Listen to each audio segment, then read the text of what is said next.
Па, мислам, лажните вести во Република Македонија се појавија со издигнувањето на претходната власт.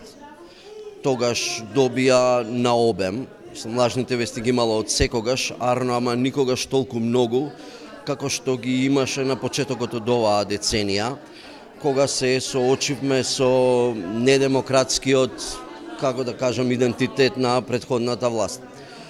Овие лажни вести кои се појавија сега, после овие митинзи на кои што имаше судири со полицијата, беа сузбиени релативно брзо. Причината за тоа беше што, за разлика од претходно, лажните вести повеќе не доминираат во јавниот дискурс.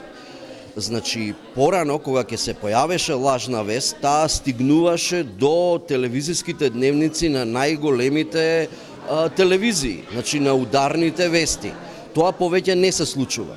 И кога лажните вести не доминираат, туку се задржани, се едноставно се објавуваат само на ограничен број портали и по социјалните мрежи, лесно е да ги сузбиете. Мислам, полесно е да ги сузбиете. Ке има повторно луѓе кои ќе ги прочитаат, ќе ги видат, ама нивниот импакт воопшто не е толку голем како порано. Дали мислите дека повеќе луѓето не веруваат на некои одредени медиуми, веќе се убедени дека тоа се лажни вести? Па сега,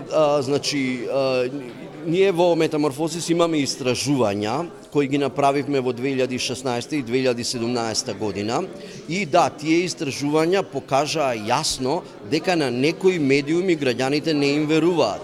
Значи имаше за една национална телевизија каде што дури 70% од испитаниците рекоа дека на таа телевизија не и веруваат, дека немаат доверба. Ама мислам дека таа слика ќе се подобрува како што лажните вести се повеќе ќе излегуваат од јавниот дискурс и како телевизиите се повеќе ќе информираат објективно. Кој е според вас најефикасниот начин да се справиме со лажните вести? Со лажните вести имаме неколку начини, значи тие би ги поделил на брзи начини и на спори начини. Спориот начин е преку ширење на медиумската писменост. Само што проблем со медиумската писменост е што за нејзина имплементација треба многу време. Значи станува збор за, можеби дури за генерацијски процес. Од друга страна, брзиот процес е секојдневна и упорна борба против лажните вести, едноставно обзнанување дека ова е лажна вест, дека ова не е точно.